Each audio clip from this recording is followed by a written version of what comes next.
بسم الله الرحمن الرحيم.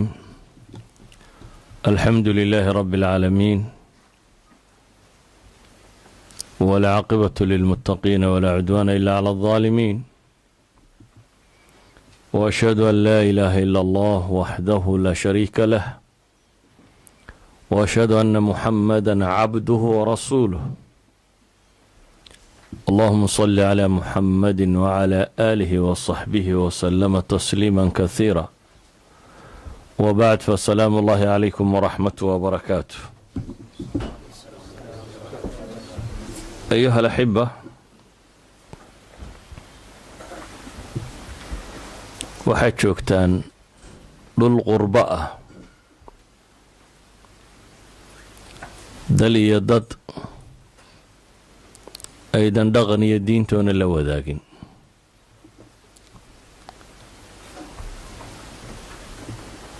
waxaa laga yaabaa dadku halkan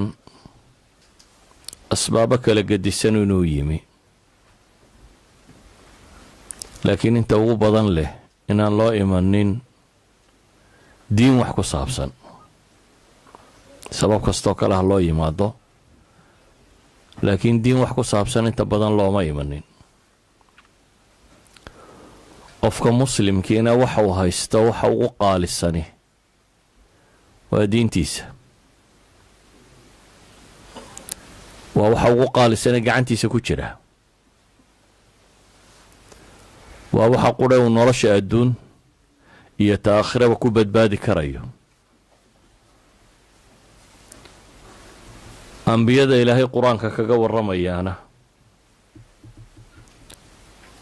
waa dardaarankay dhashooda la dardaarmayaan, ama ilaahay bayna la dardaarmaya. yaa ayuha aladiina aamanuu itaquu allaha xaqa tuqaatih walaa tamuutunna ilaa waantum muslimuun. ilaahay wuxuuna leeyahy kuwa iimaanka laga helayo, alle ka cabsada ama ka dhowrsada cabsida uu xaq u leeyahy. walaa tamuutunna ilaa wa antum muslimuun. ha geeriyoonina idinkaan muslim ahayn. nabiyullaahi yacquub iyo nebi ibraahim iyo markay dhashooda la dardaarmanayeen, ilaahay fii suurati albaqara wuxuu inoogu tilmaamayaa: yaa baniya ina allaha astafaa lakum addiin, yaa baniy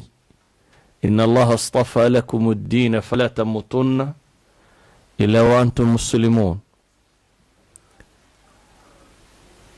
wiilashaydiiyo ama ilmahaygii buu leeyay, ilaahay subxaana wa tacaala diin buu idiin doorta. fakullu mu'minin mustafaa min cindi illaah. qof kastoo mu'mina waa qof ilaahay doortay, u doortayna diintan inuu rumeeyo. dabeetana waxaa ilaahay leeyay isagoo inoogu xikaayoonaya qisadaasi nebi yacquub: falaa tamuutunna ilaa wa antum muslimuun. ha geeriyoonnina idinka oo muslima mooyaane. nebiguna calayhi salaatu wasalaam wuxuu inoo tilmaamayaa: khayru nnaasi man taala cumuruhu wa xasuna camaluhu. dadka waxa u khayr badan midka cimriga alla u dheereeyo, camalkiisana u fiicnaado. labadaa qofka isku darsada, inuu cimrina alla siiyey subxaanahu wa tacaala, isla markaana camalkiisu inuu hagaagsanaado. duul baanu nebigu sheegay calayhi salaatu wasalaam islaam ahaan doona, laakiin marka u dambaysa khaatimadu intay ka xumaato naar ku dambayn doona. dunida aynu maanta ku nool lahay, mucawiqaadku waxaa diinta dadka iska hortaaga waa tiro badan yihin. waxaan u egtay maalmuu nebigu ku tilmaamayey: inna min waraa'ikum ayaama asabr. maalmaa idinka dambeeya maalmihii sabirkaa buu nebigu yidhi, oo qofka diintiisa haystaa uu la mid noqon doono sidii qof dhuxul haysta oo kale. warka aynu rabno oo dhammi wuxuu yahay, waxa ugu qaalisan dawa la xifdiyaa. haddaad dhaymand haysato maxaad yeeli lahayd maanta? haddii dhaymand agtaada yaallo حضرنا ورق حيرو قالي سماها meel laba kuma aaminteen guriga dhig guriga dhexdiisa kaga tagin sanduuqa ku rid qafil xoogan ku xidh qafilka furhiisu iyo marnaba jeebkaaga ka bixin ama shandadaada ayuu ka bixi yani waxaad ka fikari lahayduun diamondkaasi si aanu u lumi lahayn haddaad dhala yar haysato maxaad ku samayn lahayd dee qiimo ma leh waa un crystal yar haddaad hayso miiskaad iska saari lahayd ama daaqadaad saari lahayd haddaad weydana dan badan kamaad yeelaateen yacni shayga waxaa loo ilaaliyaa intuu qiimo agtaada ka leeyahy wixii aan agtaada qiimo ku lahayni masalan lacagta waynu ilaalinaa meel adag baynu ku ridnaa ama bangaa la soo dhigaa ama meel adag baa la dhigaa waayo agtaada qiimo ku leedahay bini aadamku markaa wixii agtiisa qiimo kulena wuu ilaaliyaa waxaan agtiisa qiimo ku lahaynna wuu dayacaa haddaba qofka mu'minka intay diintu agtiisa ka joogtaa ilaahay subxaanahu wa tacaala dadku qur-aanka ku ammaanayo ee jannooyinka helaya jannooyin cirkan iyo dhulkan iyo waxaan oo dhan ka weyn waxaa laga yaabaa inaynu maanta xoogsi u nimi xoogsigaad xoogsanayso o dhan inaad ka fakarayso 2-3 daarood iyo gaadhi yar iyo wax la mid ah magaaladan aad degantiin haddii lagu yidhaha keligaabaa yeelanaya ka waran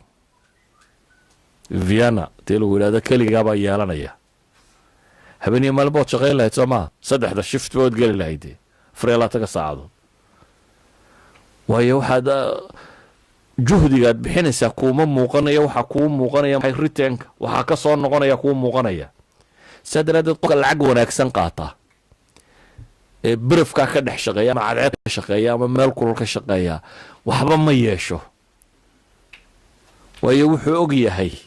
returnku inta uu leegyahay yacni waxa uu heli doonaa inta ay leeg tahay buu ogyahay saa daraadeed dhib kastaba wuxuu ku talagelayaa inuu dul qaato inkastoo ay dhibtaasi adag tahay ilaahi subxaanahu wa tacaala wuxuuna leeyahy ina aladiina qaaluu rabbuna allah huma istaqaamuu kuwa yidhaahda allah noo rabbiya ilaahay baanu rumaysanay dabeetana huma istaqaamuu baa layidhi weedhaa ay sheegeen ku toosnaada waxay sheegayso laa ilaaha ila allah muxamadun rasuulullah marka ku dhawaaqday waa ballan aad alle la gelayso subxaana wa tacaala weedhaa qofka intuu yidhaahdo haddana ku toosnaada baa ilaahay qur-aan ku tilmaamaya tatanazalu calayhim almalaa'ikatu anlaa takhaafuu walaa taxzanuu waabshiruu biljannati alatii kuntum tuucaduun ilaahay wuxuu yidhi malaa'ig baa ku soo degaysaa waa markay sii geeriyoonayaan malaa'igtaasi waxay ugu bushaaraynaysaa 2 shay waxa ku soo socda ee ka dambeeya inaanay ka cabsanin geeridan iyo waxa ka sii dambeeya oo dhan inaanay cabsi ka gelin waxay ka yimaadeenna inaanay ka murugoonin wallahi waa kugu badhgooday inaad sodhanin xalaaliya wixii adduunyada kaga too dhanna inaad xiiso badan u qabin meesha aad ku socotana inaad cabsi ka qabin dabeetana waxay kaloo ku yidhaahdaan wa abshiruu biljannati alatii kuntum tuucaduun ku bushaaraysta jannadii laydin yaboohay jannadii laydin yaboohi jiray ku bushaaraysta haddaba ayuha alaxiba ninkii ku yidhi nebi maxamed calayhi salaatu wasalaam weedh diinta kelmadiiga sheeg buu yidhi aanan ciddaba wax weydiinin hal erayo igu filaada nebigu wuxuu ku yidhi qul aamantu billaahi huma istaqim waxaad tidhahdaa ilaahay baan rumeeyey aamantu billaah huma istaqim baa la yidhi laakiin weedhaasi waxay sheegayso ku qumanow amase ku toosnow haddaba ayuha alaxiba meeshanaad timaadeen imtixaanku wuu tiro badan yihin waxaa ku tala gasheen inay imtixaan weyn gashaan meeshii imtixaanku fududaa waa ka nimi waayo waxaynu ka nimi meel dadku hal diina wada haysto dhaqan qura wada leeyahay wakhtigiisu isku nooc yahay salaadaha jamaca iyo aadaanka aad mar kasta maqlayso waxaad u soo banbaxday meel dadku kala wada diin yahay macraka ama dagaal diima jiro dagaal dhaqameed jiro nolosho dhamme ay iska soo horjeedo waxaad la wadaagta aanay jirin waxaad u baahan tahay haddaba tadayunkaagu inuu ka bato kii markaad xaggaa joogtay yani waxaa laga yaabaa in dadka badhsi leeyihiin maye dee xagga muslimka xoog islaam loogu ahaadaa. idinku ugumaydan horreynin dad dhul gaaleed yimaada. dee nabi maxamed ba dhul gaaleed buu ka soo baxay, socaykaa ma ogid. nabiga calayhi salaatu wasalaam markii ilaahay soo diray meeshuu joogay dee meel gaala joogta bay ahayd, muslimo joogin. saxaabadiisina dhul gaaleed bay joogeen ay ku bilaabeen, laakiin dad mabaadi iyo diin haysta bay ahaayeen. haddaba halkan aad timaadeen imtixaanku wuu tiro badan yihi, fitankaa tiro badan, cidda kuugu gargaaraysaa diintaa yar, diintaadoo dhan baa hariib ah. sidee baa loo badbaadi karaabaa isweydiinta leh. weli su-aashaa ma isweydiiseen mise waxay isleediin beriga ayd yaryaraydeen baa qur-aanka soo dhigateen iyo riyaad saalixiinka iyo dhowr kitaab anigu waan soo dhegaysto nin ragaa noqonaya. raganimadaasi ma jirto, bini aadan baa tay. aadana ama waa la raadeeya ama waxbuu raadeeyaa. aadana meel iska taagnaadaa ma jiro. aadanuhu wuu adag tahay environmentku ku nool yahay, bii-adu ku dhex jiro inuu ka badbaadaa waa adag tahay haddii aanu ahayn qof saaxibu mabaadi ah,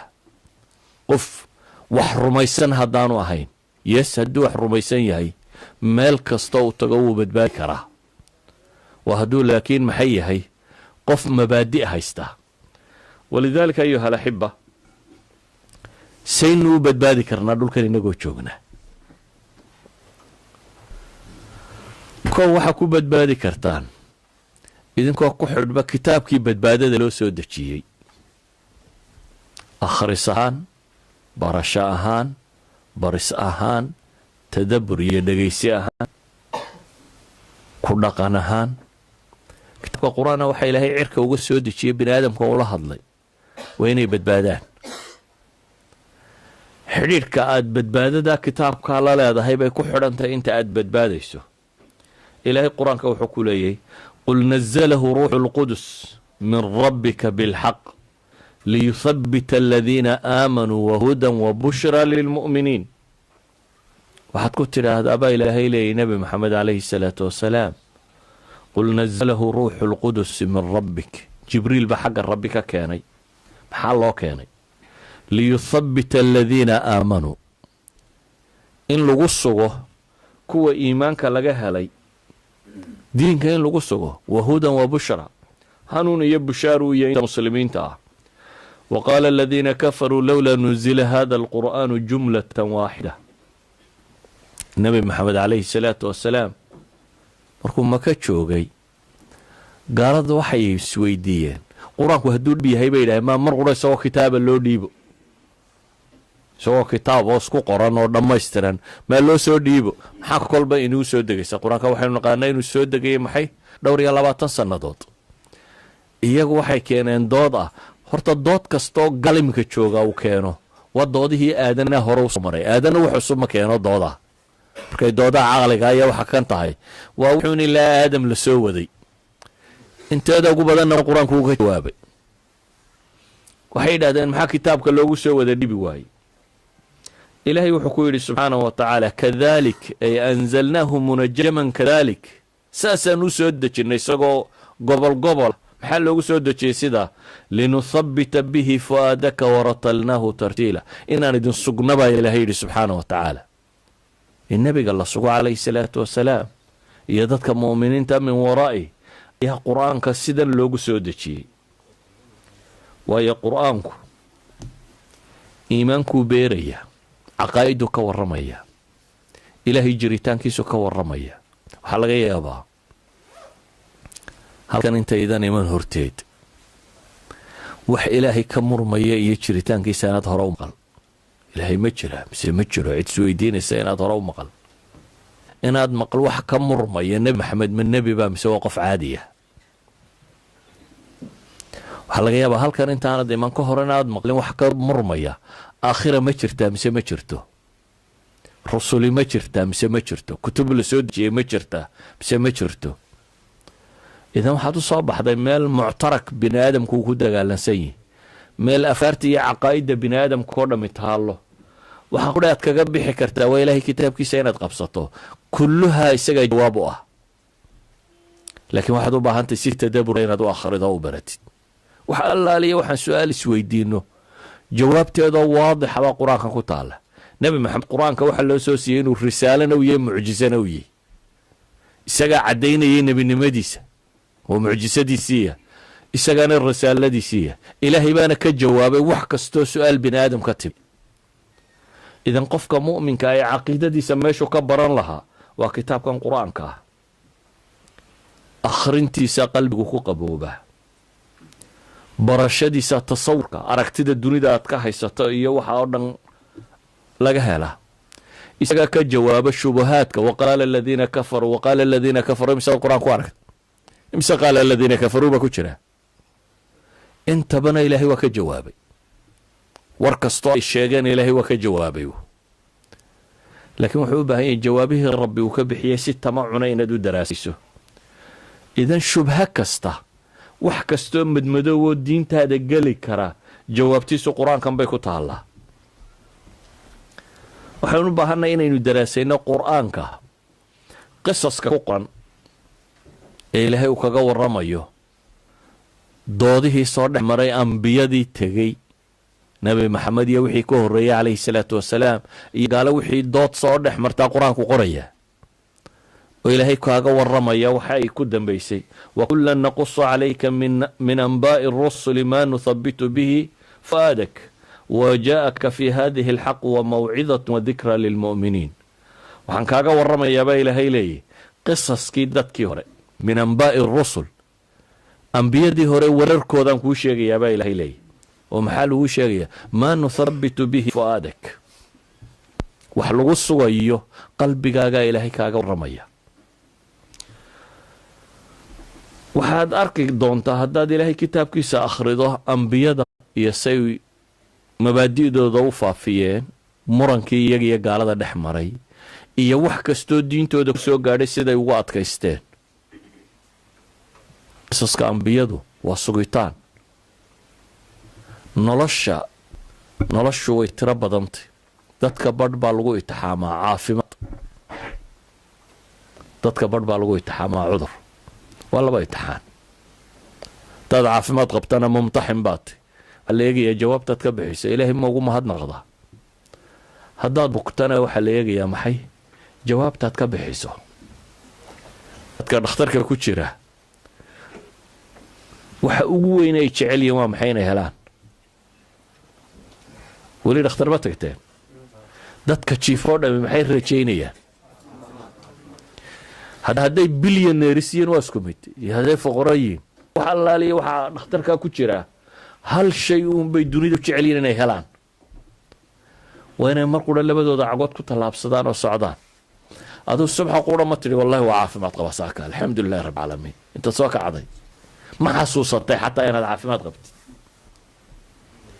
yacni khalqi dhan dunida ku nooli umniyadooda gacantaaday ku jirtaa khalqi dhan dunida jooga ayaa waxa ay umniya leeyihiin umniyadu waa yadidiilada rajada qura ay qabaan waa waxaad adigu hayso idan adiga waa lagu itixaamay waxaa lagu weriyaa nimcadaa balsaad u gasho dhallinyaranimadu waa imtixaan waa wakhtiga qofku ugu firaaqo badan yahay ee ugu xoog badan yahay ee wax kasta xagga koritaanka ay u socdaan wax kasta way u biirayaan dahaada qaar marka la gaadhana wax kasta way soo nuqsaamayaan ma isweydiisay nimcada wax wali markay kuu biirayaan xaggaad ku wadaa idan qur-aanka ilaahay wuxuuna ka warmayaa ambiyo bukootay sakaraaday xanuunsatay oo sabirtay wuxuu kaga warramayaa ambiyo boqorra ah oo xukuntay oo maamushay oo wax walba oo haddana dariiqii saxaa maray waxaa laga warramayaa dad muslimiin oo la ciqaabay oo la laayay qaar la toorjargareeyey nooc walba baa ilaahay ka warramaya ambiyo dab lagu ridaa ilaahay qur-aan kaga warramaya waxaasoo qisaa waxaa la inoogu sheegayaa maxay inaanu idhaahno qaluu lan nu'thiraka calaa maa jaa'ana min albayinaati waladii fatarana faqdi ma anta qaad waxaa ilaahay qur-aanka kaga warramayaa imtixaan kastoo bini aadamka qabsada idinku dhalinyaraatiin waxaa laga yaabaa imtixaanaadka ugu waaweyn idin haystaa inuu ka mid yahay maxay imtixaanaadka shahwaatu nafsiga suuqa ina gashaan baa jeceshiin soo maaha gabdhaad cad oo iska qaaqaawan oo meel walba daadsan yani waa nooc min alimtixaan laakiin ilaahay qur-aanka wuxuu inooga warramaya imtixaanaadka dad ka guulaystay maalan nebi yuusuf nin dhallinyaro ah oo qariiba oo meelaan laga garanayn jooga oo la adoonsaday oo gabadhii boqoradu u yeedhanayso gabadh qurux badan ay tahay oo meel cidlaa meeshu ay tahay oo albaabada xidhatay oo aan cidilabadooda la joogin oo haddana le macaad allahi innahu rabbi ilaahay baan ka magan galay leh adigu waxaa laga yaabaa inaad adigu eriyeyso iyadoo iyadaa u yeedhanaysay waxaa laga yaabaa mid miskiinada inay tay ta inaad raadacaynaysaa tan waa tii boqorkaba gurigii laga talinayay gabadhii joogtay weeyaan waxaa laga yaabaa adiga inaan xidhiidh ba idinka dhaxaynin iyada habeen iyo maalin bay wada nool yihiin oo waa addoonkeedii guriga joogay iyadaa u talisa waxaa laga yaabaa adigu inaad adigu wax doonayso wax hunguraynayso tan iyadaa wax hunguraynayso kelmaddu xaggeeday ka socotaa iyadaa hayta la kale waa nin dhallinyaraha buu ahaa xaas ma lahayn meel hariiba inta badan dadku wuxuu is idhahdaa markaad hariibka tay lama ceeboobo saca maa meel aan lagaa garanin dee haddaad joogto ceebta may ku qabanaysaa waad sileeda ilaa aabbaha ku arki maayo adeerkaa ku arki maayo intii ku xigtay ku intii markaa waxaad moodaysaa inaan la ceeboobin war cinda allahi haddaad ceebowdo meel kasta ilaahay uu kugu fadeexadaynaya ilaahay wuxuu ballan qaaday ru'uusil ashaad aadanahoo dhami markay isu yimaadaan maalintaan waxba qarsoonayn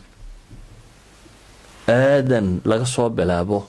ilaa iyo bini aadamka ugu dambeeya meelay taagan yihin baa lagugu ceebayn doonaa halkan waxaa laga yaabaa guruub yar iyo koox yar aad ka xishoonaysay iyo in yar inaad kala dhuundhuumanaysay qiyaas iyadoo makhluuqaadka ilaahay oo dhan lagu hor keenay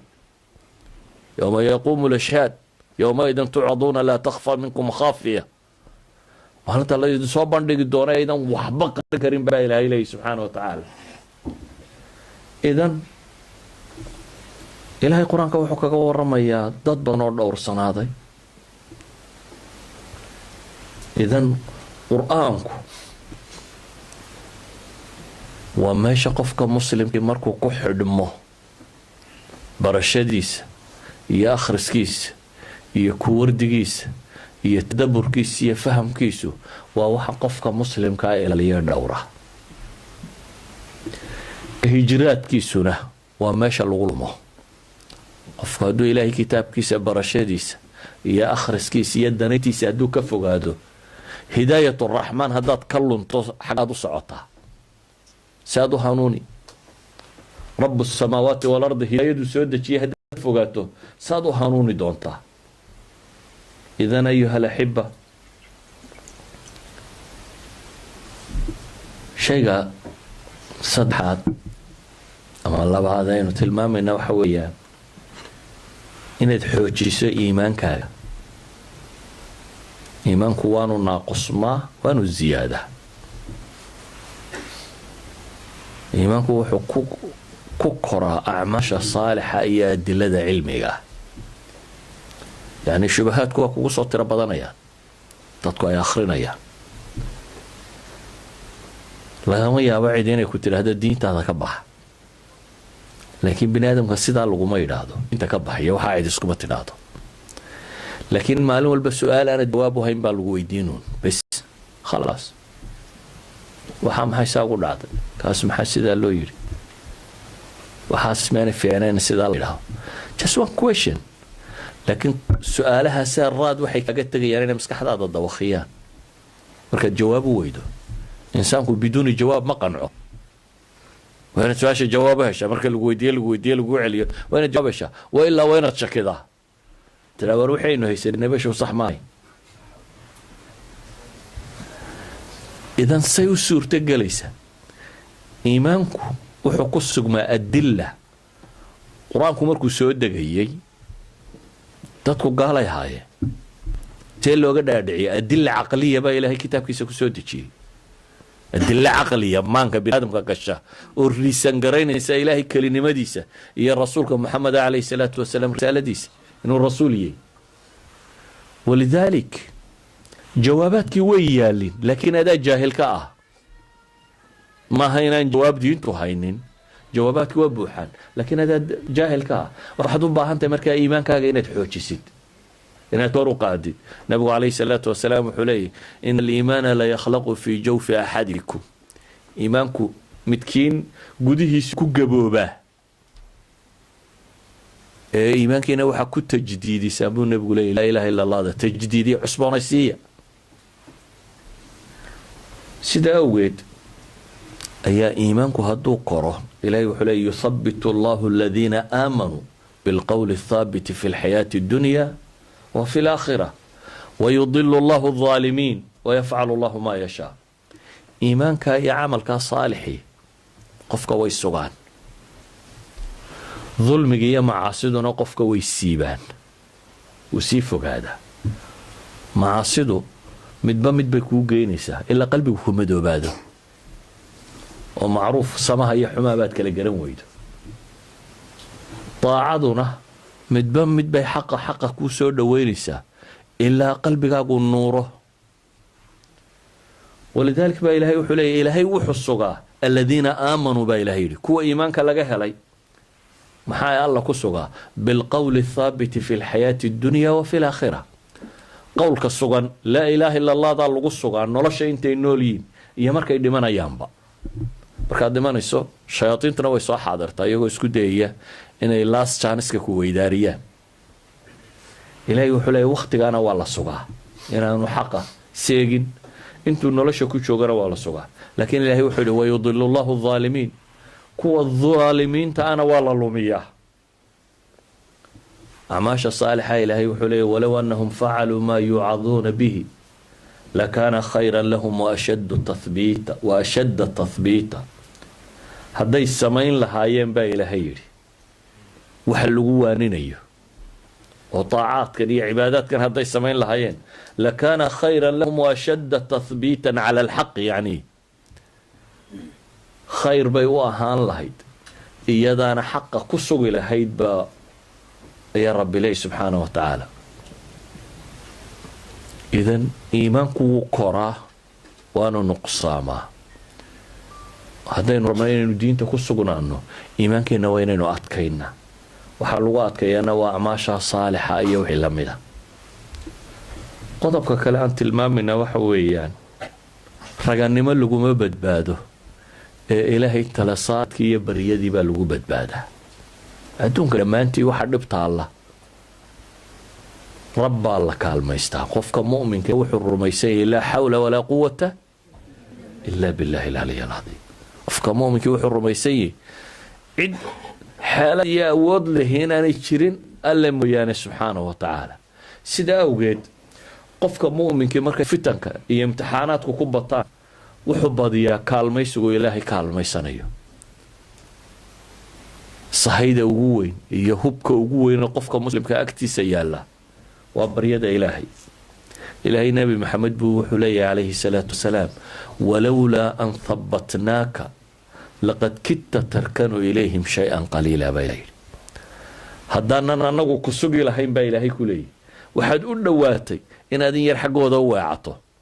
waa ku lumin gaadheen baa ilaahay ku leeyahy nebi maxamed oo haddii nebi maxamed oo rasuulkii alla soo diray maxaad adigu isu malaynaysaa marka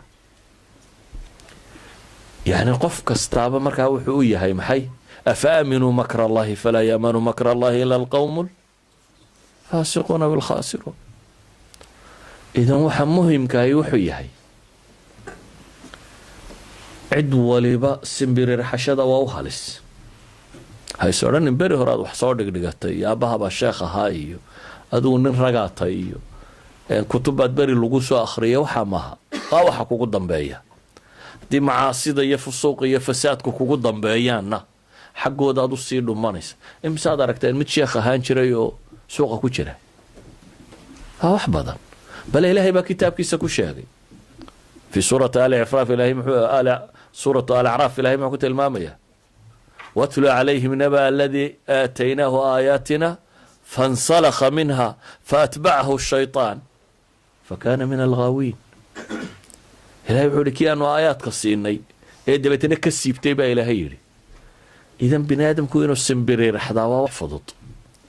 sida awgeed waxa la magansadaa waa rabbi subxaanahu wa tacaala qofka mu'minka ahi waa kii baryadiisu badan tahay ee rabbigii weydiisanaya inuu sugo. walidaalika ilaahay qur-aanka markuu ka waramayo dadka saalixiinta ah maalan fi suurati ali cimraan ilaahay wuxuu ka waramay shubahaadka iyo fitanka iyo mashaakilka inay raacaan dadka qalbigooda zayqu awalba ku jiray, dadkii awalba weecsanaa inay kusii lumaan. ama wاlraasikhuuna fi lcilmi yaquuluuna aamanna kullu min cindi rabbina, kuwa raasikhiinta abaa ilahay yihi kuwa cilmigu xasilay, kuwa cilmigu gundoha dhigay, waxay iyagu odhanayaan masalada tay gartaan iyo taanay garanba ilaahay xaggiisa mar hadday ka timi anagu waa rumaynay. yacni maalan qofku markuu yaqiintaa gaadho, maalan maanta haddii lagu idhaahdo expertkii dunida ugu dambeeyey baa waxaa yidhi waad iska qaadanaysaa soo maha. haddii la idhaha expert waa khabiirkii dunidu ay ka dambeysay baa wuxuu sheegay maxay inay sidan isaan tahay, waxaad soo odhanaysaa kolleyba dee ma isaa ninkii cilmiga lahay waa run wuxuu sheegay soo maha. maxaad u malaynaysaa wa fawqa kula dii cilmin rabu samaawaati walarda wuxuu sheegay. qofka mu'minka wuxuu rumaysan yahay yaqiinta ah walaa yunabi'uka mithlu khabiir, sida rabbi kuugu waramayo cid kaloo kuugu warrami kartaa inaanay jirin. saa daraaddeed baa ilaahay raasikhiinta wuxuu siiyey sifaa inay odhanayaan aamanna kullu min cindi rabbina, waa rumaynay wixii xagga alle ka yimi oo dhan. laakiin waxaa ilaahay aayadda ku xigtay inoo tilmaamay inay weli ilaahay baryayaanoo leeyihin maxay rabbanaa laa tuziq quluubana bacda id hadaytana wahab lanaa min ladunka raxma inaka anta alwahaab. weli ilaahay bay baryayaano waxay leeyihin rabbanaa laa tuziq quluubana bacda id hadaytana, ilaahay ou qalbiyadayada ha weecinin intii aadna hanuunisay kadib, aanan dib u noqonin. ilaahu intaadna hanuunisay aanu xaq iyo diinta aragnay kadib aanan dib u noqonin bay ilaahay weydiisanayaan. bale ilaahay qur-aanka wuxuu inoogu tilmaamayaa dadka wanaagsan oo dhami meel kastoo ay taagan yihiin inay rabbigood baryayaan. kuwii dagaalka ku jiray maxay lahaayeen rabbanaa afriq calayna sabra wathabbit aqdaamana wansurnaa cala alqowmi alkaafiriin. ilaahayow sabirka nagu foorari oo wathabbit aqdaamana gomadayada sug. dee cid kale maxaad ka sheegi? nabiyullaahi moxamed calayhi salaatu wasalaam ayaa waxay saxaabadu leeyihiin kaana rasuulu llahi sala allahu alayh waali wasalam yukthir an yaquul yaa muqaliba alquluubi thabbit qalbii calaa diinik. markaasaa waxaanu dhibaydhahay yaa nabiyullaahi aamanaa bika wa bimaa ji'ta bihi fahal takhaafu calayna. nabiga wuxuu in badan ku ducaysan jiray ilaaha qalbiyada dadka gegediya qalbigayga diintaada ku sug. markaasay saxaaba ku yidhaha ilaahay rasuulkiisa annaga miyaad noo baqaysaa, annaga miyaad noo cabsanaysaa? dabeetana wuxuu ku yidhi nebigu nacam ina alquluuba bayna usbacayni min asaabic illaahi yuqalibuhaa kayfa yashaa. waa idin cabsanayaa buu nebigu yidhi calayhi salaatu wasalaam.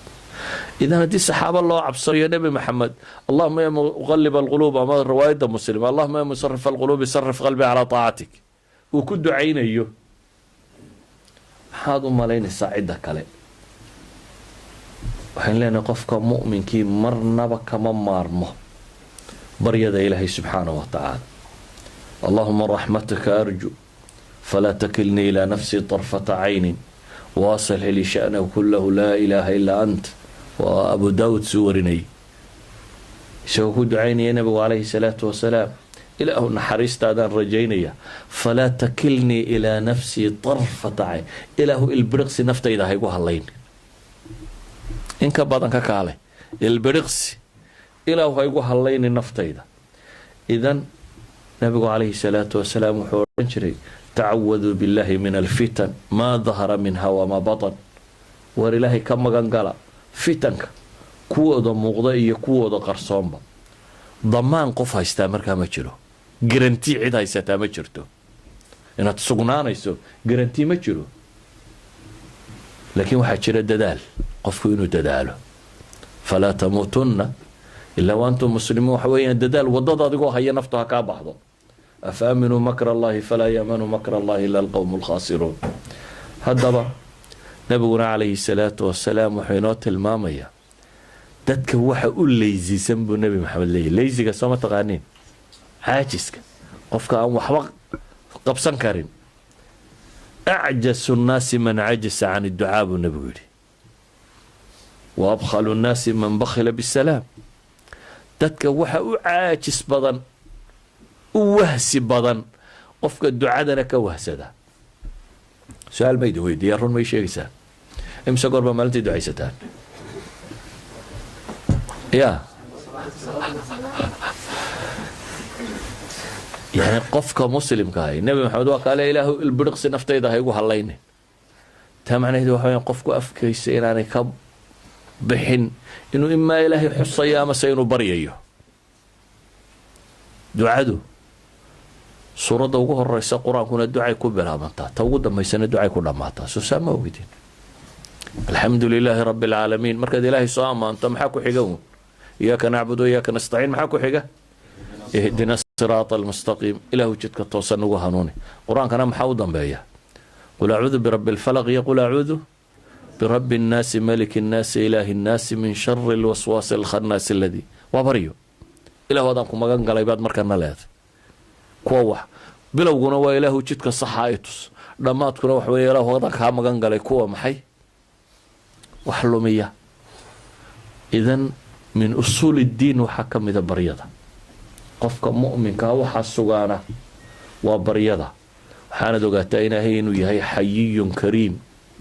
ka xishooda adoon gacmaha u soo taagay inuu ku soo celiyo ilaahay subxaanahu wa ta'aala wuxuu ku ballan qaaday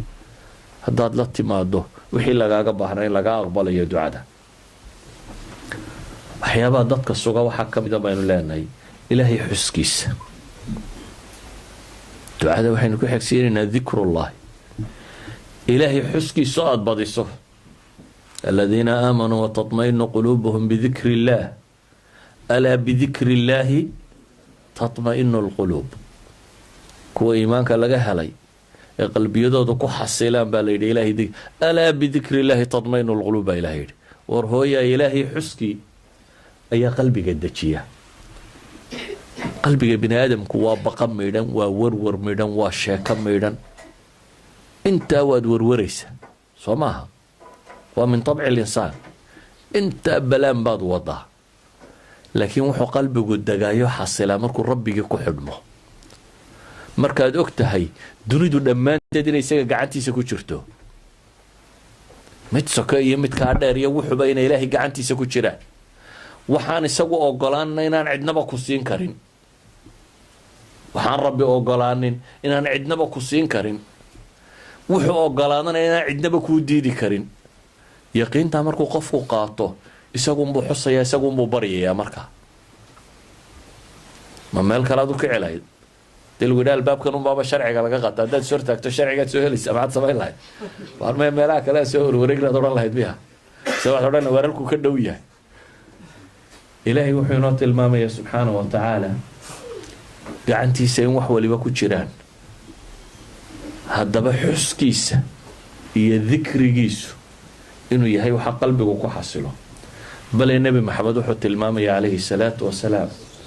qofka dhintay iyo qofka meydkii intay isu jiraan in leeg bay isu jiraan qofka ilaahay xusaya kaan xusin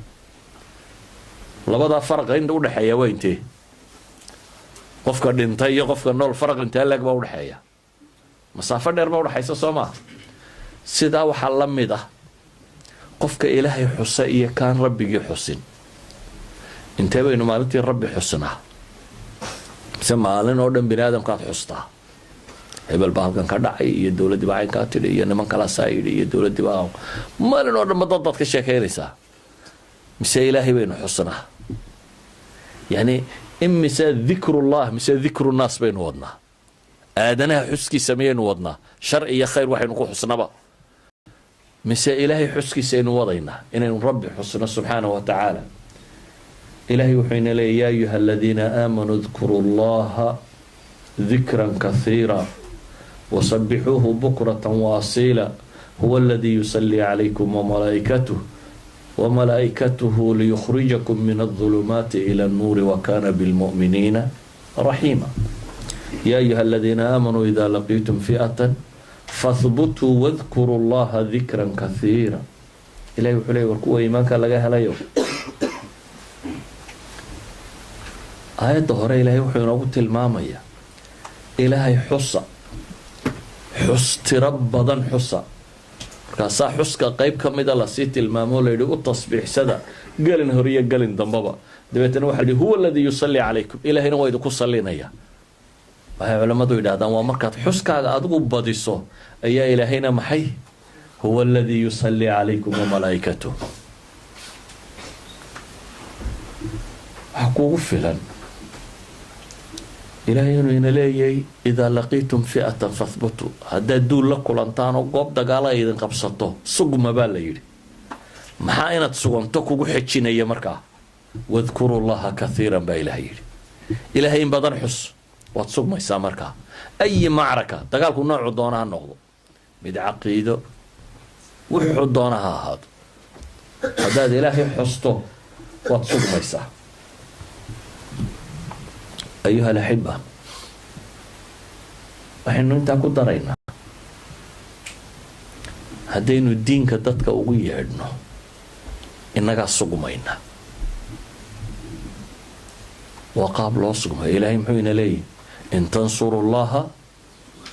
yansurkum maxaa ku xiga wayuthabbit aqdaamakum haddaa ilaahay u hiilisaan ilaahay see loogu hiiliyaa waa haddaad diinkiisa u hiilisaan undi diintiisa see loogu hiiliyaa maalan in la baro dadka aan garanayn caamadana in qur-aanka garanayno qur-aanka u dhigno kaan salaada garanayno salaada u dhigno gaalkana in rabbigiiba aqoonayno rabbigii baro yacni waxa weeyaan dadka iyo ilaahay inaynu isku xidhno hiilintaynu ilaahay u hiilinayna waa intaa dadku shaydaan buu ku xidhaya intaynu shaydaan ka ururino inaynu rabbigood ku xidhno dacwada lagu sheegaya waa intaa dadka haddaynu rabbi ku xidhno ilaahay wuxuu inoo ballan qaaday inuu isaguna inaga inoo hiilinayo waxyaabaha lagu sugmaa asbaabta lagu sugmaa waxaa kaloo ka mida bay culammadu yidhaahdaan environmentka fiican asxaabta fiican sidiiqa masaaxib jaallo fiican inaad yeelato oo haddii saaxiibka uu inkaar qaba yahay adna aakhirka inkaar qabu kaa dhigaya almaru calaa diini khaliilihi buu nebigu yidhi qof waliba diinta saaxiibkii unbuu haystaa hadday isku raagtaan dhan unbay isula guuraysaan aakhirka isku dhaqan unbaa noqonaysaan walidaalik ayaa ilaahay nebi moxamed calayhi salaatu wasalaam aya la fadhiisaa la yidhi bal hadda qiyaas nabiyullaahi moxamed oo qur-aan kusoo degayo oo waxyi kusoo degayo oo ilaahay rasuulkiisiiya oo caqligiisuu yahay caqliga ilaahay dunidaba ka doortay allahu aclamu xaysu yajcalu risaalata ilaahay dee doqon ma doorto rusushu waa dadka u mudan ilaahay rasuulku doortay buu wuxuu ku yidhi wasbir nafsaka maca aladiina yadcuuna rabbahum bilghadaati waalcashiyi yuriiduuna wajhah walaa tacdu caynaaka canhum turiidu ziinata alxayaati addunya ilaahay nebi maxamed buu ku leeyahy wasbir nafsaka maca aladiina yadcuuna rabbahum bilghadaati waalcashiy naftaada waxaad ku sabirsiisaa inaad la joogto kuwa ilaahay xusaya gelin horiyo gelin dambaba iyagoo wejigiisa raadcaynaya dan kale aan lahayn kuwa dantoodu tay inay rabbi weyneeyaan kuwaa la joog baa ilaahay nebigiisii ku yidhi oo isha ha u taagin baa ilaahay yidhi dhaldhalaalka adduunyiya kuwa xoolaa haysta hadaad waxoogaa haysato naadiga qolada lacagtale fadhiisata iyo kafeteeriyaday fadhiisato iyo masaajidka iyoma doorbidaysa maxaad tileeda wallahi halkaasa raggay tagaaye meeshaan ducafadaa kusoo ururtay iyo intii shaqo weyde ilaahay wuxuu ina leeyahy subxaana wa tacaala nebi maxamed baa laleeyahy waxaad ku sabirtaa inaad la joogto kuwa ilaahay xusaya waayo waa hum ljulasaau laa yashqaa bihim jaliisuhum kuwuu ilaahay yidhi xadiid alqudsi hum ljulasaa laa yashqaa bihim jaliisuhum waa duul cidda la fadhidaan xataa hoogin xataa haddaanad adigu maqaamkooda gaadhayn iyagaa ilaahay kuugu naxariisanaya intan rabbigood ku xidhan inaad taakulaysataa ilaahay kuugu naxariisanaya xataa haddaanad iyaga meeshooda gaadhsiisinayn walidaalika xadiidkii sheegayey ninkii dilay 99 qof wadaadka iska cibaadaysanaya loo tilmaamay intuu yidhi waa ninka u cilmi badan ii sheega baa wadaad xoogaa iska cibaadaysta loo sheegay markaasuu yidhi war toobad maleey markaasuu ku yidhi maya ma lihi toobad markaa 99 tala toobad yeelanaya isna wuu dilay dee walba waxba muu dhowrsanayni kana waa ku daray 100 buu dilay hadhow buu yidhi war wax garanaya uma haysaan nin caalima loo tilmaamay markaa ninkii caalimka ahaa masaladiina wuu uga jawaabay talena wuu siiyey masaladii wuu uga jawaabo wuxuu ku yidhi ilaahay subxaanahu wa tacaala toobada albaabkiisu ma xidhmo qofkii mu'mine ilaahay u toobad keena ilaahay toobadda waa ka aqbalaa waxaanu u sheegay qaab toobadda lagaaga aqbalayo aad camalkaaga dambe uu ku soo banaanayo ilaa haddaad inta tiraa waa toobad keena haddana halkii uun ka sii wadid waxba noqon mayso laakiin wuxuu u sheegay wax haddii uu sameeyo uu fiicnaanayo wuxuu ku yidhi meesha inaad joogto ka tag waa meel dad xun joogaan waa meeluun malaa kuwa wax dilaa maxaynu odhan jirnay mooryaan iyo dayda iyo gurubkaasaa deganaa meeshan ka tag buu yidhi markaa oo qabo magaalo heblaayo waxaa jooga maxay dad ilaahay caabudo oo cibaadaysanaya jooga kuwa u tagoo la cibaadayso wuu safray markaa intuu toobad keenay dhexda markuu marayay baa naft ka baxday xadiidku waa kii sheegaya malaa'igtuba inay ku murantay dhankii wuu u dhowaaday aakhirkii loo dhoweeyey dadka wanaagsana maxaan uga dan lahay ninkani wuxuu u tilmaamay walaa tarjic ha ku noqonin dhulkaagii buu yidhi fa innahaa ardu suu ee waxaad qabataa dhulkaa kale waayo intaliq ila ardi kada wakada fa ina biha unaasan yacbuduuna allah faacbud illaha macahum idan ayuha alaxiba dadka wanaagsan baa lala saaxiibaa dadka diinku dhaamaa lala saaxiiba dadka ahlulcilmiga ah waayo ilaahay wuxuu inagu yidhi wixii masale idinka qaldama fas'aluu ahla dikri in kuntum laa taclamuun imaam xasan albasri baa wuxuu lahaa fitanka iyo imtixaanaadka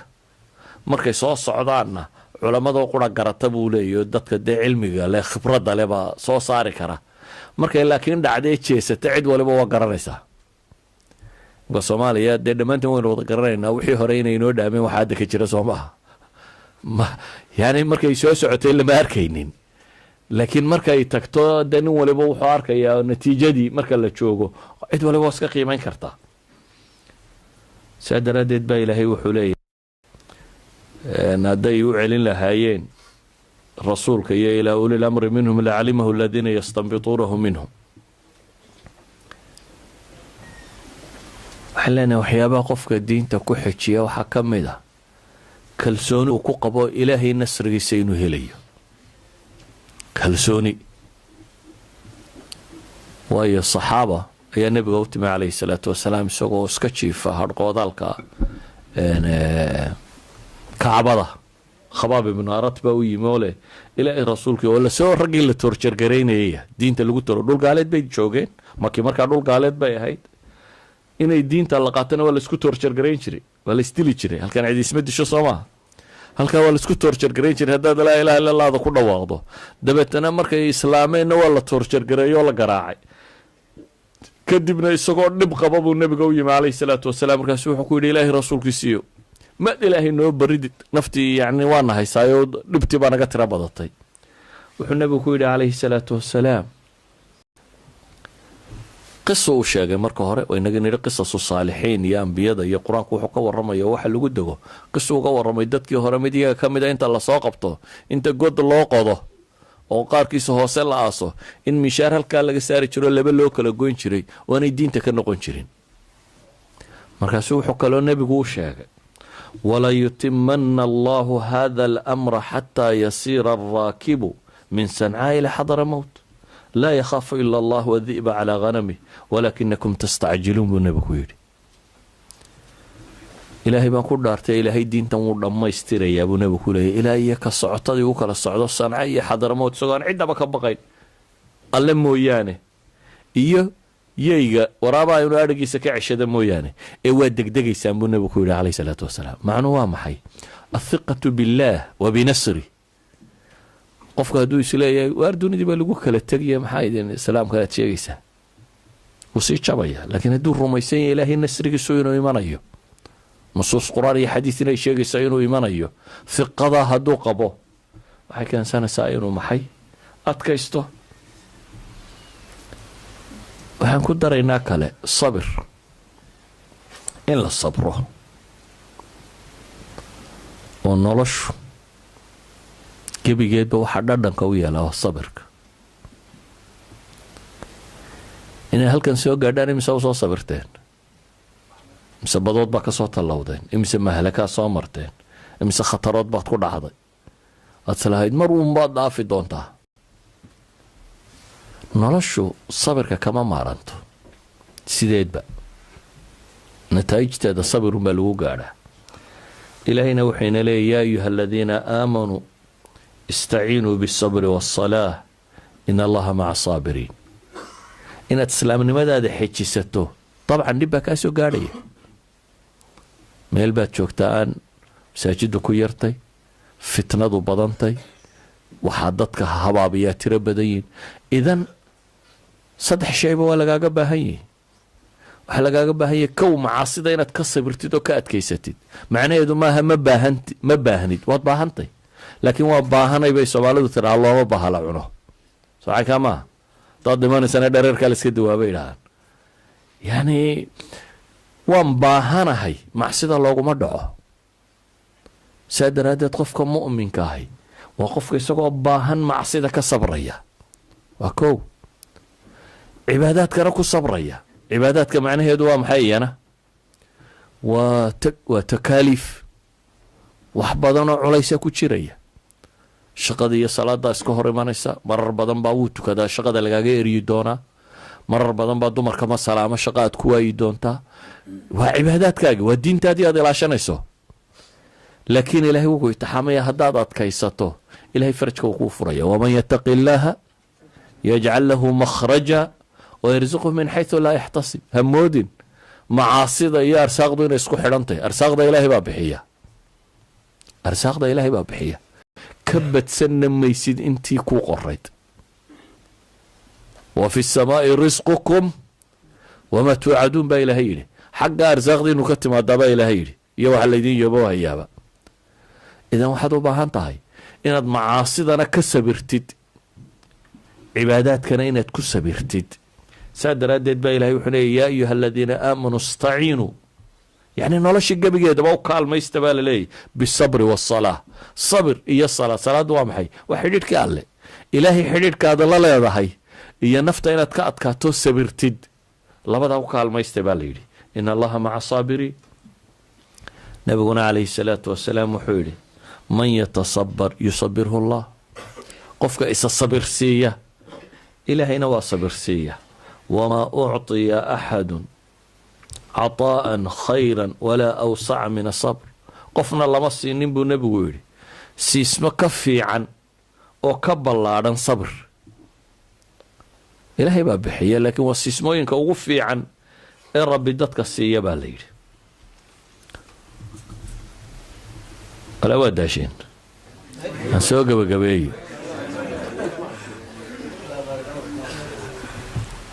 ugu dambayn, waxyaabaha keena qofku inuu diintiisa xejisto waxaa ka mida qofka u fiirsada naciimka aakhiro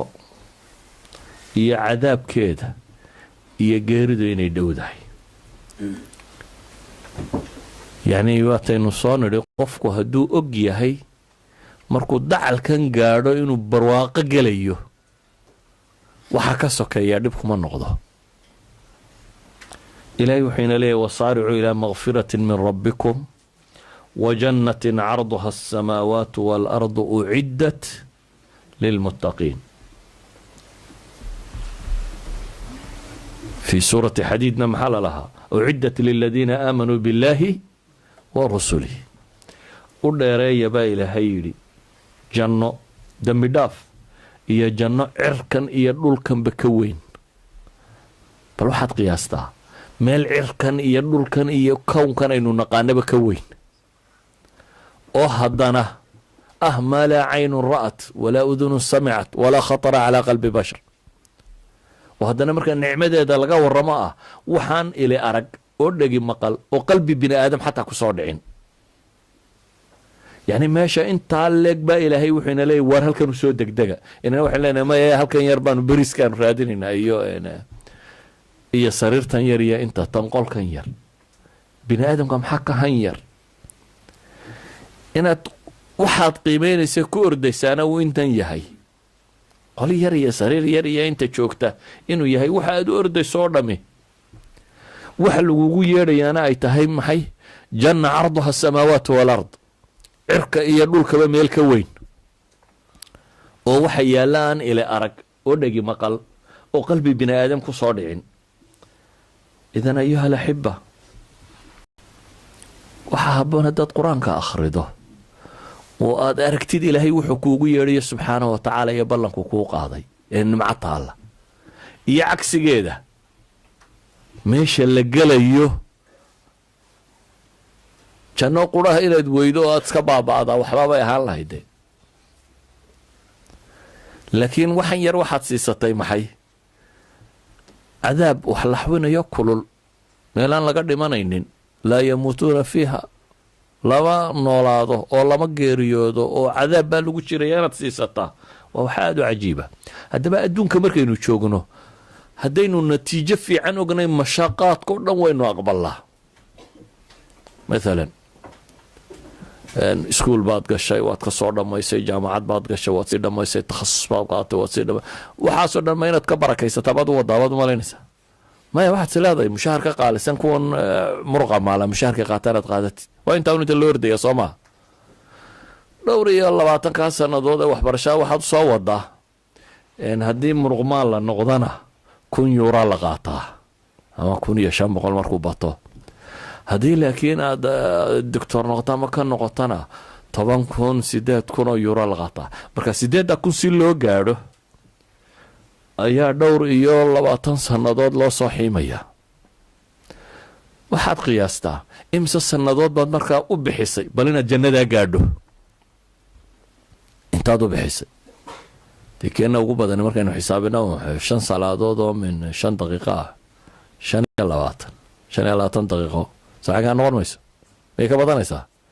25 daqiiqaad sanadkii ku leeday inta kalena yani waxaa laga yaabaa cimrigaagii 3 meelood marka laga dhigo 8 saacadood 20 waad huruday 20 waad soo koraysay haye 20 musqulaha iyo cunada iyo waxaasaad ku jirtay ilaa intaasaa ka badane intaad cibaadaysatay intaad musqusha gasha ka badan dabeetana markaynu soo wadno war inta yare soo hadhay baa ilaahay wuxuu leeyay waxay igaga iibsataan janno intaa le ina allaha ishtaraa min almu'miniina anfusahum baa layidhi intaasoo dhan waa lagu ogoliyey hore cunno le kan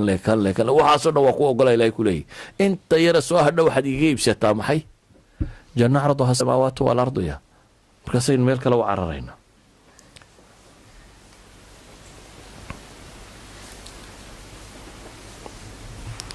waxyaabaha qofka diinta ku xejiya waxaa ka mid a inuu marka hore diinta si fiican u fahmo haddaad qalad u fahamto marka hore bidixda ka rarantid in yar baad sidi karaysaa inta badan dadka qaladka u fahmaa markiiba xagga kale uga murkudaan haddana waxbaad arkay shalay mid digdiglahayo xaggaa ku wado laasana layrasana berritana suuqa kusii jiro xagga kale ka sii baxay haddaad marka hore diinta dacal ka qaadatid ama maqluubka u qaadatid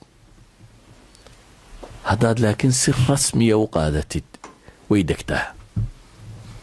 waa masaladu ku qiimaynayay maxay hitler maaha sheeg heracles waa boqorkii romanska xukumayay dowla albizantiya boqorkaasi wuxuu ka mid ahaa boqoradii nebi maxamed caleyhi salaatu wasalaam markuu jaziira alcarab inteedii badnayd xoreeyey waraquu diray uu u dirayo boqoradii dunida nimankii ka talinayay ee uu leeyahy islaama waa nabadgelaysaane waraaqahaasi nimankay soo gaadheen waxaa ka mid ahaa ninkii la odhan jiray heracles waa boqorkii markaa constantabil fadhiyey ka talinayey yurubtan qeybteeda hoose iyo intaa dowla bizantiya wixii la odhan jiray heracles markii waraaqdu u timi wuxuu samaynayay inuu hubiyo nebi maxamed ma nebi baa mise maaha muu arag isagu laakiin wuxuu ku talagalay bal inuu taariikhdiisa baadho interview sameeyo magaalada ayaa joog war wax garanaya ma leedin baa la yidhi safar carbeed magaalada ma jooga marka bayt almaqdis buu jooga baa la yidhi waxa jooga safar ka yimi magaaladiisii safar baa jooga dhowr nin 6 nin meelahaasiya oo uu hogaaminayo abu sufyaan ninkii la odhan jiray abu sufyaan markaa waa gaal abu sufyaan ibnu xarb safaruu hogaaminaya jooga igu yeedha buu yidhi iyagii buu meel fadhiisiyey wuxuu yidhi waxaan idin weydiiyo yaa ugu dhow ninkan wuxuu rabaa ninkan sikirtiisa hoose ogaan karaya yaa ugu dhow abu sufyaan baa yidhi de aniga abu sufyaan iyo nebi maxamed de waxba ma kala tirsadaan nebi maxamed waa inaayo maxamed bin cabdillaahi maxaa ku xiga bin cabdilmutalib maxaa ku xiga bin cabdimunaaf cabdimunaafka isugu yimaadaan yani labay kala tirsadaan marka aabbaha laga tago cabdilmutalib iyo haashim bay kala tirsadaan waa abu sufyaan baa yidhi anaga isugu xigna wuxuu yidhi halkan soo fadhiiso kuwii kalena uu daba fadhiisiyey kuwii kale wuxuu ku yidhi su-aalaan weydiinaya hadduu beenii sheego waa beentii un dhaha abu sufyaan markaa waxaa la weydiiyey 13 ama 14 su-aalood buu weydiiyey oo uu rabo inuu ku baadho nebi maxamed ma nebi baa taariikhdiisa iyo wixiis ka warramaya su-aalaha uu weydiinaya waxaa ka mid ahaa su-aal wuxuu yidhi waxaan ku weydiiyo dadkii diintiisa qaatay ma jiraan wax ka cadhooday oo intay ka baxeen dib uga noqday yani haddii marka hore lagu qaldo maalan oo aad wax ismoodmoodsiso aad gashid dee waxoogaa markaad ku jirto xaqiiqada waad ogaanaysaa idan dee haddaanay xaq ahayn dadku dib ba uga yaacayaan herakles wuxuu weydiiyey war dadkii diinan qaatay ma jiraan dib uga noqday dad dib uga soo baxay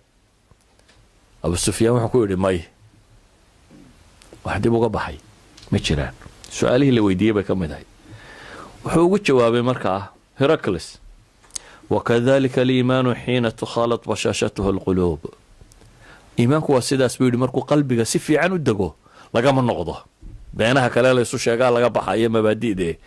iimaanku si hadduu qalbiga dega buu leeyahay ma aha maxay wax laga noqdo idan haddaad marka hore si xaqa diinta u fahamtid oo si xaqa u gashid waxay ka mid ahaanaysaa waxyaabaha kugu xijinaya maxay inaad sugnaato haddaad marka hore laakiin si qaldan u gashay ama aanad si fiican u fahmin ama aad adigoo dhinac ka raranaad gashay waxay u badnaanaysaa inaad maxay dhanka kale ka baxdid waxaan ku soo gebagabayn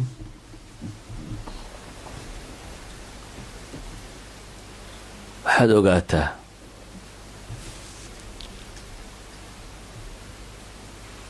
dariiqa kanaad hayso dadkii ilaahay doortay waddaday mareen inay yihiin alasfiyaa wasalaamun calaa cibaadihi aladiina istafaa waayo ilaahay wuxuu yidhi huma awrathna alkitaaba aladiina istafayna min cibaadina rusul ilaahay uu doortay iyo ambiyo laakiin waxaa kaloo ilaahay leeyay huma awrathna alkitaab aladiina istafayna min cibaadina waxaanu kitaabkan dhaxal siinaabaa ilahay yidhi kuwaanu dooranno ee addoommaha iyaga ka mid a dadka diintan xaq u xambaarsanay waxay yihiin dad ilaahay doortay oo ka doortay basharka idan markaad muslim noqotay iimaankaasi qalbigaaga gala waa inaad ogaataa kuwii rabbi doortay inaad ku jirto oo iyadoo rabbi ku doortay miyaa laga baxaa doorashada rabbi oo qaanaan rabbi doorane shaydaan doortay miyaa safkooda la galaa yani qofku alictizaaz waxaa gelaya inuu ku faano in rabbigii doortay inuu u arko haddii uu maxay ariiq uu ku taagan yahay uu yahay ariiqii sax ahaa khulaasat lqowl ayuha alaxiba macaasida isagoo saxaabadiisii uga digaya nebigu wuxuu ku yidhi waxaan idinka degayaa dunuubta keeda yaryar buuruhuba waxay ka samaysayeen maxay yani xadiidku wuxuu isagu istilmaamayay waa sidii niman dooxa degay oo xansa soo urursaday oo dabeetana intay isu keeneen midba qori yar siduu saarayay dee raashinkoodii ku karsaday buu nebigu yidhi marka hore xansasku qori yar iyo jab yar wax ma kariyo laakiin haddii la isku dardaro la isku biiriyo la tuulo aakhirka wax dab kariya dunuubta haddaad saad u leedahay waa tii yaryarayd isku wadid aakhirka inkuu hurisay noqon doontaa inkuu gubta ayay aakhirka noqon doontaa saa daraaddeed buu nebigu wuxuu leeyahy calayhi salaatu wasalaam war macsida haddaa badsataanna waa idin gubaysaa xataa xumahan oo dhan goormaa lagu dhacaa markaad khafiiftaabaa lagu dhacaa saa daraaddeed buu nebigu wuxuu leeyay laa yazni zaani xiina yazni wahuwa mu'min ka zinaysta ma zinaysto marka uu zinaysanayo isagoo mu'mina maxaa loo jeedaa iimaan zinada ka celiya ma wato de hadduu iimaankiisu dhisan yahay muxuu odhan lahaa macaada allahi inahu rabbi kaalatii axsanat farjaha ayuu noqon lahaa. wa maryama bnata cimraan alatii axsanat farjaha baad ku biiri lahayd. ama nebigu wuxuu leeyahy laa yasriqu saariqu xiina yasriqu wahuwa mu'min. tuugu wax ma xado isagoo mu'mina. that means dacfu liimaan baa ku dhacay. waxau nebigu tilmaamaya khamriga ka cabaya ma cabo isagoo mu'mina. yani waxaasoo dhan macnaheed waxa weeyaan iimaankaa daciifay. haddii markaad saragto adigoo zinaysanaya ama khamri cabaya ama suuqa kusii jira waxaad ogaataa inaad dacalka sii maraysid. waayo waxaana waa kabaa'ir dunuub, waa dunuubta kuwii ugu waaweynaa. islaamku dunuubtu yaqaano. marka laga yimaado gaalnimo dee waxa ku xiga waa dil, waa ribo, waa zino, waa khamri la cabo, waa tuugo. waxaasoo dhamme waxay ka mid yihiin maxay? waa min kabaa'ir dunuub. idan haddaad kabaa'irtii xabad xabad u sii wado macnaheedu waxa weeyaan waxaad ka sii socotaa ila almahlaka, jarkaad ka sii laalaadaa. waxaynu u baahanay markaa, ilaahayna qur-aanka wuxuu leeyay yuhuud maxaa lagu tilmaamay? yahuudi ma dad jinsi ahaan xun baad u malaynaysaa? haddii abtirsiimo laysugu faani lahaa yuhuud cidina kama faan badna. soo saama ogedin? yuhuudi waa ilma nebi yacquub, israa'iil waa nebi yacquub. nebi yacquubna waa ina ayo? wayna nebi isxaaq. nebi isxaaqna waa ayo? wayna nebi ibraahim. keebaani 3 nebi ku abtirsaday idin ka mid ah. hadday raganimo iyo abtirsiino tahay yahuudda rasmiga ahi waa reer laandheera ah. markaa waa reer ku abtirsada maxay? ambiye ku abtirsada, haddii abtirsiintu ay wax tarayso. laakiin ilaahay muxuu yidhi falamaa zaaquu azaaqa allahu quluubahum. marka iyagu weecdeen baa ilaahay yidhi ayaa ilaahayna qalbiyadoodii weeciyey. idan qaacidadu waa taa, haddii kuwii nebiyadu dhaleen layidhi falamaa azaaquu azaaqa allahu quluubahum, kuwa nebiya dhalin hadday weecdaan iyaga maxaa ku dhacaya markaa?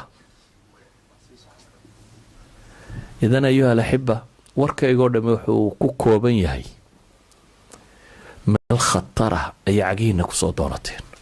cidna inooma yeedhanin. meel khatara ayaynu cagihiina kusoo doonanay. wixii ugu qaalisanayaynu sidanaana waa diin. yaynan midkii waayin.